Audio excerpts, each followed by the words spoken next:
ஒரு பழைய வீட்டுக்கு கீழே ஒரு பூனையம்மா தரண்டு குட்டிகளோட அமைதியா வாழ்ந்துட்டு வந்துச்சு. குட்டிக அவளை சுற்றி விளையாடும் போது ஒவ்வொரு நேரமும் அவ முகத்துல ஒரு அமைதியான சந்தோஷம் தெரிஞ்சுது.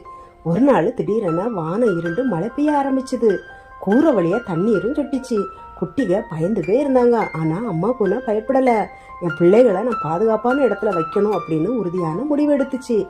ஒவ்வொரு குட்டியையும் அவன் மெதுவாக தன் வாயில மழையையும் காற்றையும் பொருட்படுத்தாம ஒரு பாதுகாப்பான இடத்துல கொண்டு போய் வச்சா. குட்டிக அமைதியா உறங்கினாங்க.